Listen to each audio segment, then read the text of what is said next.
News కి స్వాగతం. ముందుగా ప్రేక్షకులందరికీ 74వ స్వాతంత్ర దినోత్సవ శుభాకాంక్షలు. 74వ స్వాతంత్ర దినోత్సవ వేడుకలు ఢిల్లీలో ఘనంగా జరిగాయి. తొలుత ప్రధాని నరేంద్ర మోదీ రాజ్ఘాట్ వద్ద నివాళులర్పించారు. అనంతరం ఎర్రకోటకు చేరుకొని భద్రతా దళాల గౌరవ వందనం స్వీకరించి జాతీయ జెండాను ఆవిష్కరించారు. సుమారు 4000 మంది అతిథులు ఈ వేడుకలకు హాజరు కావడంతో కోవిడ్ నిబంధనలకు అనుగుణంగా ఈ వేడుకలను నిర్వహించారు. జెండా వందనం అనంతరం జాతినుద్దేశించి ప్రధాని మోదీ ప్రసంగిస్తూ ప్రజలందరికీ స్వాతంత్ర దినోత్సవ శుభాకాంక్షలు తెలియజేశారు.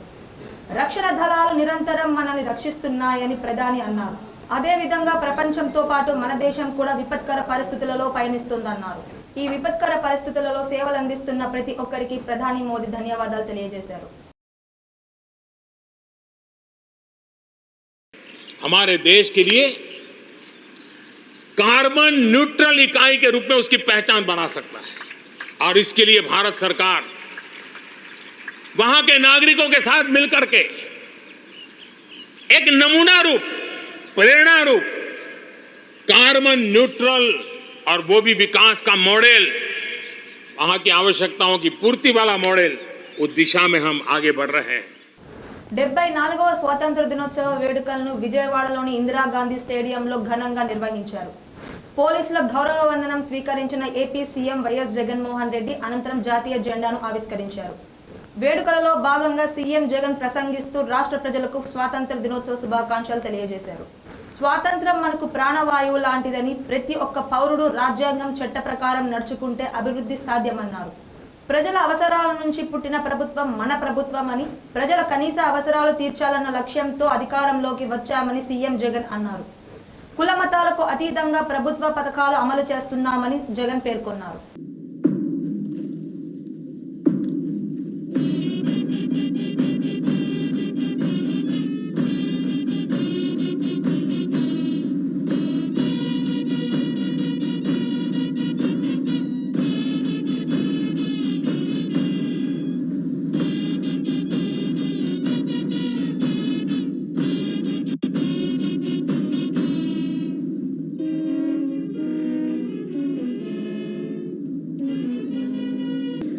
చెట్టు ఎంత బాగా ఎదిగినా చీడ పురుగు పడితే ఎండిపోతుంది.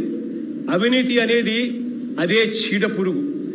వ్యవస్థ ఎంత గొప్పదైనా కూడా అవినీతి వల్ల ప్రజలకు అందాల్సిన ఫలాలు అందకుండా పోతాయి. ఈ నిజాన్ని గమనించబట్టే రివర్స్ టెండరింగ్, జ్యుడిషియల్ ప్రివ్యూ, గత ప్రభుత్వ నిర్ణయాలపై సమీక్ష ద్వారా దాదాపుగా ఇప్పటికే 4000 కోట్ల రూపాయల పైచిలుకు ప్రభుత్వ సొమ్మును ఆదా కూడా చేయగలిగాము అని చెప్పి ఈ వేదిక మీద నుంచి సగర్వంగా కూడా తెలియజేస్తా ఉన్నాను.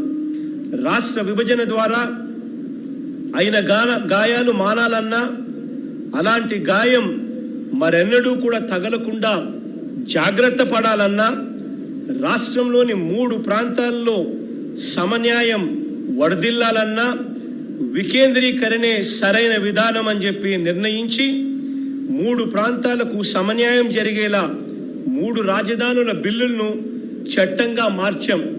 త్వరలో విశాఖ కేంద్రంగా కార్యనిర్వాహక రాజధాని, కర్నూలు కేంద్రంగా న్యాయ రాజధానిని ఏర్పాటుకు పునాదులు వేస్తామని కూడా చెప్పదలుచుకున్నా.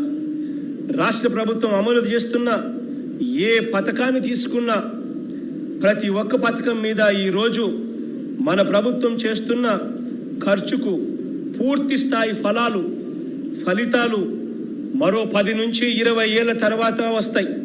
కాబట్టి ఇవి ఎన్నికల పథకాలు కావు. ఇవి మన రాష్ట్ర ప్రజల సామాజిక, ఆర్థిక, రాజకీయ చరిత్రలో మెరుగైన మార్పుల కోసం బాధ్యతతో, మనసుతో అమలు చేస్తా ఉన్న పథకాలు అని మరొక్కసారి తెలియజేస్తూ స్వాతంత్ర దినోత్సవ వేడుకలను టీడీపీ కార్యాలయంలో ఘనంగా నిర్వహించారు. ఈ వేడుకలకు పార్టీ అధినేత చంద్రబాబు నాయుడు ముఖ్య అతిథిగా హాజరయ్యారు.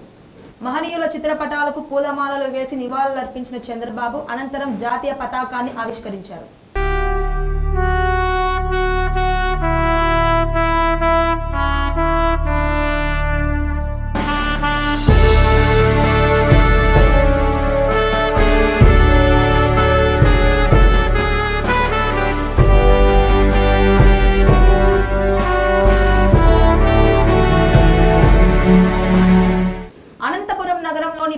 పెరేడ్ గ్రౌండ్ లో 74వ స్వాతంత్ర దినోత్సవ వేడుకలు ఘనంగా జరిగాయి.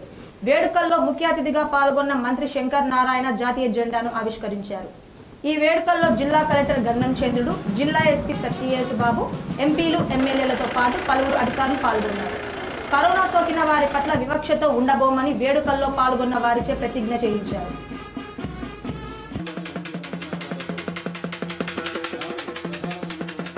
పాటిద్దాం, తరచూ చేతులను శుభ్రంగా చేసుకుందాం, ముఖానికి మాస్కును ధరిద్దాం, అత్యవసరమైతేనే బయటకు వెళదామని ప్రతిజ్ఞ చేస్తున్నాను. 74వ స్వాతంత్ర దినోత్సవ వేడుకలను రాప్తాడు మండల ప్రజా పరిషత్ కార్యాలయంలో ఘనంగా నిర్వహించారు. ఈ వేడుకలకు ఎమ్మెల్యే తోక్తుర్తి ప్రకాష్ రెడ్డి ముఖ్య అతిథిగా హాజరై మహాత్మా గాంధీ, అంబేద్కర్ చిత్రపటాలకు పూలమాలలు వేసి నివాళులర్పించారు. అనంతరం జాతీయ జెండాను ఎగరవేశారు. ఎమ్మెల్యే మాట్లాడుతూ ఎంతో మంది మహనీయుల త్యాగాల వల్లే మనకు స్వాతంత్రం వచ్చిందన్నారు. నేటి యువత ఆ మహానుభావులను స్ఫూర్తిగా తీసుకొని ముందుకు సాగాలన్నారు. స్వాతంత్ర దినోత్సవము ప్రతి సంవత్సరము పండుగ మనం జరుపుతాము. మనం స్వాతంత్ర సమర యోధులందరినీ కూడా గుర్తు చేసుకుంటాము. పిల్లలు పాఠశాలల్లో గాంధీ గారి గురించి, నెహ్రూ గారి గురించి, భగత్ సింగ్ గురించి, అల్లూరి సీతారామరాజు గారి గురించి, సర్దార్ వల్లభాయ్ పటేల్ గురించి, ఇంతమంది గురించి అందరూ కూడా పిల్లలందరూ మాట్లాడుకుంటారు. పెద్దలు, స్కూల్ టీచర్లు అందరూ కూడా నేర్పిస్తారు. అంటే వాళ్ళ నుంచి స్ఫూర్తి తీసుకోవాల్సిన అవసరం ఉంది. అనంతపురం నగరంలోని వైసీపీ కార్యాలయంలో 74వ స్వాతంత్ర దినోత్సవ వేడుకలు ఘనంగా నిర్వహించారు. వేడుకల్లో ముఖ్య అతిథిగా పాల్గొన్న మంత్రి శంకర్ నారాయణ మహనీయుల చిత్రపటాలకు పూలమాలలు వేసి నివాళులర్పించారు. అనంతరం జాతీయ జెండాను ఎగరవేశారు. ఈ వేడుకల్లో ఎంపీలు రంగయ్య, గోరంట్ల మాధవ్తో పాటు అనంతపురం ఎమ్మెల్యే అనంత వెంకట్రామరెడ్డి పాల్గొన్నారు. మంత్రి శంకర్ నారాయణ మాట్లాడుతూ రాష్ట్ర ప్రజలకు స్వాతంత్ర దినోత్సవ శుభాకాంక్షలు తెలియజేశారు. ఎందరో మహానుభావులు తమ జీవితాలను పణంగా పెట్టి దేశానికి స్వాతంత్రం తీసుకొచ్చారని అన్నారు.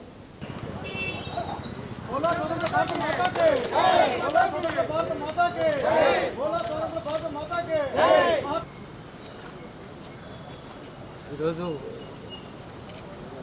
భారతదేశ 74వ స్వాతంత్ర దినోత్సవం సందర్భంగా అందరికీ స్వాతంత్ర దినోత్సవ శుభాకాంక్షలు తెలియజేసుకుంటూ, మరి ఎందరో మహానుభావులు వారందరూ కూడా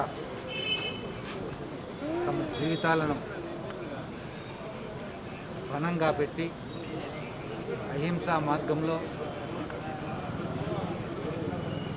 ఈ దేశానికి స్వాతంత్రం తీసుకురావడానికి అసువులు బాసినటువంటి స్వాతంత్ర సమర యోధులకి స్వాతంత్ర దినోత్సవ సందర్భంగా మరి ప్రగాఢమైనటువంటి నివాళి అర్పిస్తూ వారి ఆత్మకు శాంతి చేకూరాలని ఆ దేవదేవుణ్ణి ప్రార్థిస్తూ, మరి ఈరోజు ఈ స్వతంత్ర భారతావనిలో ప్రజలందరూ కూడా స్వేచ్ఛ స్వాతంత్రాలతో జీవిస్తూ మరి సుఖవంతమైనటువంటి జీవనం గడపాలని, మరి ఈ దేశం యొక్క సర్వతోముఖాభివృద్ధికి, సార్వభౌమాధికారానికి వారు అండగా నిలవాలని, వారు కృషి చేయాలని దేశ ప్రజలందరికీ కూడా ఈ సందర్భంగా పిలుపునిస్తూ 74వ స్వాతంత్ర దినోత్సవం సందర్భంగా అందరికీ కూడా శుభాకాంక్షలు కూడా తెలియజేస్తున్నాను.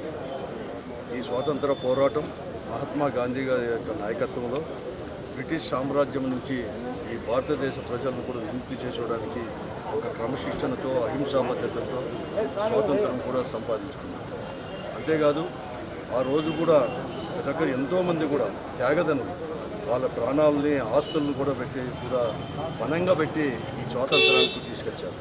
స్వాతంత్రం అంటే మన పరిపాలన మనమే భారతీయులమే చేసుకునేదే కాకుండా ఈ సంపద అంతా కూడా ప్రతి ఒక్కరికి కూడా చెందాలని చెప్పే ఒక సదుద్దేశంతో కూడా ఈ గొప్ప పోరాటం కూడా చేసుకొచ్చాం. ఈ 74 సంవత్సరాలు ఈ భారతదేశం అంతా కూడా ఎంతో కూడా అభివృద్ధి కూడా చేసింది. ఈరోజు ప్రపంచంలోనే అగ్రరాజ్యాల సరసన కూడా నిలబడింది. అంతేకాదు చాలామంది కూడా అంతా కూడా ముందుకు పోయాం. ఇంకా కూడా ఈ ఫలాలను అందించేదాన్ని ఈ భారతదేశంలో కులరహిత, మతరహిత కూడా స్వాతంత్రం తీసుకొని రావాలని చెప్పేసి ఈరోజు ప్రభుత్వాలన్నీ కూడా కృషి చేస్తున్నాయి. అనంతపురం నగరంలోని టీడీపీ పార్టీ కార్యాలయంలో 74వ స్వాతంత్ర దినోత్సవ వేడుకలు ఘనంగా నిర్వహించారు. వేడుకల్లో పాల్గొన్న పార్టీ పోలిట్ బ్యూరో సభ్యులు కాలువ శ్రీనివాసులు, మాజీ ఎమ్మెల్యే ప్రభాకర్ చౌదరి మహనీయుల చిత్రపటాలకు పూలమాలలు వేసి ఘనంగా నివాళులర్పించారు. అనంతరం జాతీయ జెండాను ఎగరవేశారు. వారు మాట్లాడుతూ ఎందరో మహానుభావులు తమ జీవితాలను పణంగా పెట్టి దేశానికి స్వాతంత్ర్యం తీసుకొచ్చారని అన్నారు. ఐకమత్యమే ఒక మహాబలంగా ఎంచి మహాత్ముడి ఆధ్వర్యంలో సాగిన అహింసాయుత స్వాతంత్ర సంగ్రామాన్ని తలుచుకుంటూ కరోనా మహమ్మారిపై యుద్ధం సాగిస్తున్న ఫ్రంట్ లైన్ వారియర్స్ ఎవరైతే ఉన్నారో వైద్యులు కానీ, వైద్య సిబ్బంది కానీ, పోలీసులు కానీ, పారిశుద్ధ కార్మికులు కానీ, పాత్రికేయులు కానీ వీళ్ళతో పాటు అనేక మంది సామాజిక సేవా తత్పరత ఉన్నవాళ్ళు, సాటి మనిషిని ఆదుకోవాలనే తపన తాపత్రయం ఉన్న మానవతావాదులు ఎందరో ఈరోజు వాళ్ళ సేవలను అందిస్తూ ఉన్నారు. ఏ ఆశయ సిద్ధి కోసం ఆశలు వాసి పరదేశీయుల పాలనలోని పీడన పోగొట్టడానికి ప్రయత్నించిన త్యాగనిరతికి, అదేవిధంగా ఇతరత అనేక త్యాగాలు చేసినటువంటి మహోన్నత వ్యక్తుల యొక్క ఆశయాల్ని, విధానాల్ని ఈ యొక్క 15 ఆగస్టు రోజు చరిత్రచరణం చేసుకుంటూ, స్మరించుకుంటూ ఆశయ సిద్ధి కోసం అందరూ కూడా కార్యోన్ముఖులై ముందుకు సాగాల్సిన అవసరాన్ని ఈ యొక్క ఆగస్టు 15వ తారీఖు గుర్తు చేస్తుంది. రాయదుర్గం పట్టణంలోని 74వ స్వాతంత్ర దినోత్సవ వేడుకలు ఘనంగా జరిగాయి. పట్టణంలోని ఎంఆర్ఓ కార్యాలయంతో పాటు వైసీపీ కార్యాలయంలో ప్రభుత్వ విప్ కాపు రామచంద్రారెడ్డి జాతీయ జెండాను ఎగరవేశారు. వేడుకల్లో భాగంగా మహనీయుల చిత్రపటాలకు పూలమాలలు వేసి నివాళులర్పించారు. రాష్ట్ర ప్రజలకు ప్రభుత్వ విప్ కాపు రామచంద్రారెడ్డి స్వాతంత్ర దినోత్సవ శుభాకాంక్షలు తెలియజేశారు. అనంతపురం జిల్లా ట్యాక్స్ ప్రాక్టీషనర్ అసోసియేషన్ ఆధ్వర్యంలో స్వాతంత్ర దినోత్సవ వేడుకలు ఘనంగా నిర్వహించారు. ఈ కార్యక్రమంలో ముఖ్య అతిథులుగా హాజరైన జిల్లా ప్రెసిడెంట్ కర్ణ సుబ్బారావు జెండా వందనం చేశారు. ఈ వేడుకల్లో టౌన్ ప్రెసిడెంట్ హరినాథ్, జిల్లా జాయింట్ సెక్రటరీ శ్రీనివాస్ రెడ్డి పాల్గొన్నారు. గుజరాత్, మరాఠా, ద్రావిడ, ఉత్కళ, వంగా, వింధ్య, హిమాచల, యమునా, గంగా, ఉచ్చల జలధి తరంగా. ఇంతటితో వైఎస్ఆర్ టీవీ న్యూస్ సమాప్తం.